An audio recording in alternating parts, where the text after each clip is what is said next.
sont les Chinois et les Indiens qui les premiers ont imaginé les principes de la vaccination. Le mot vaccination vient de la maladie des vaches, la vaccine des vaches, et donc le mot vaccin vient en fait du mot vache.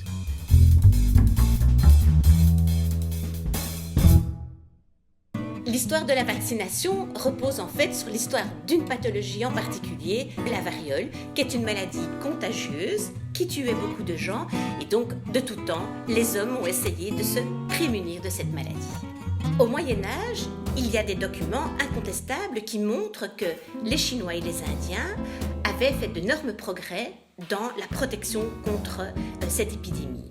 Et pour cela, ils transmettaient le bouton varioleux et l'inoculaient dans le corps d'une personne saine, en espérant que cette personne saine, au contact de la maladie, soit protégée de l'épidémie. On appelait ça la variolisation.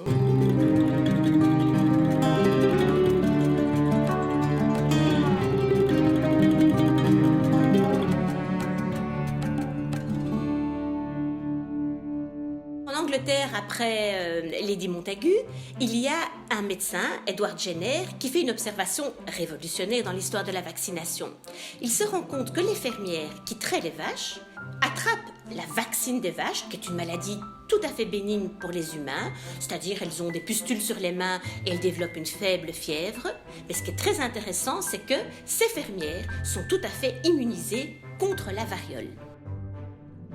D'où l'idée de Jenner d'injecter la vaccine des vaches aux humains pour les prémunir de la variole humaine. En 1796, Edward Jenner inocule la cowpox à un jeune garçon de 9 ans et ce jeune garçon développe une forme tout à fait bénigne, une petite fièvre, une pustule. Quelque temps après, il lui injecte la variole et le jeune garçon ne développe pas la maladie. La pratique alors de la vaccination de Jenner est passée sur le continent. Il y avait Chambon, un Français par exemple, on l'appelait l'homme à vache parce qu'il avait une vache dans un fourgon et il passait comme ça de lieu en lieu pour que les gens puissent se faire vacciner contre le cowpox. En France, fin du 19e siècle, Pasteur amène ce qu'on va appeler la révolution pasteurienne. C'est-à-dire qu'il va faire des progrès extraordinaires dans la microbiologie. Pasteur découvre qu'en prenant des souches de bactéries ou de virus qu'il vieillit artificiellement, il atténue la virulence de ces organismes.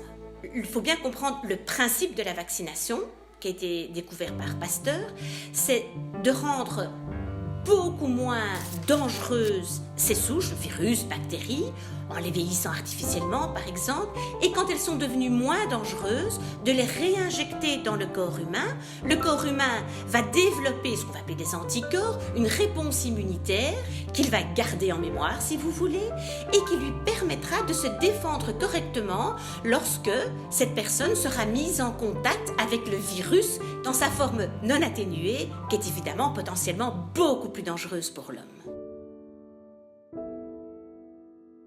Pasteur, en l'honneur de Jenner, a utilisé ce néologisme vaccination. Et vaccination donc vient de la vaccine des vaches, de la maladie des vaches. Et donc le mot vaccin vient du mot vache. Donc Pasteur, fort de ses découvertes, commence à faire les premiers vaccins sur des animaux. Mais ce qu'on retiendra surtout de Pasteur, c'est la découverte du vaccin contre la rage. En juillet 1885, on amène à Pasteur un jeune Alsacien de 9 ans, Joseph Meister, qui était mordu par un chien enragé. Pasteur avait mis au point un vaccin contre la rage, mais évidemment est un petit peu réticent à l'injecter au jeune garçon. Il faut savoir que la rage, c'est une maladie mortelle à 100%. Lui-même, il ne peut pas pratiquer cette injection parce qu'il n'est pas médecin. Il essaie de convaincre ses collègues médecins de faire l'injection sur le jeune Meister, mais personne n'ose. Il convainc finalement Grancher. Grancher le fait, 13 injections, et le jeune garçon ne développe pas la maladie. C'est un succès immense pour Pasteur. Alors Joseph Master, évidemment, et sa famille avaient une reconnaissance immense pour Pasteur. Le jeune Joseph Meister est rentré au service de Pasteur. Il était le concierge de l'Institut Pasteur à Paris. La fin de Joseph Meister est moins rose. À l'arrivée des Allemands à Paris, il s'est suicidé dans sa conciergerie de l'Institut Pasteur. Certains disent que c'est peut-être parce qu'il n'a pas pu défendre la tombe de son maître vénéré.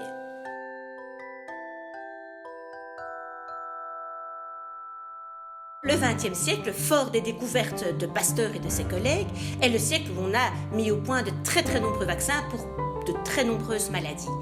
Grâce à la découverte de ces vaccins et aux campagnes de vaccination, eh bien, par exemple, la variole est éradiquée de notre petite planète depuis 1977.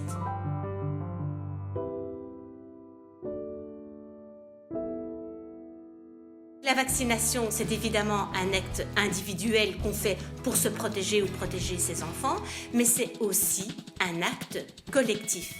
On se fait vacciner pour empêcher que la maladie, au niveau de la collectivité, se répande comme une traînée de poudre. Et donc ça veut dire, se faire vacciner, c'est participer au fait qu'on sauve des vies.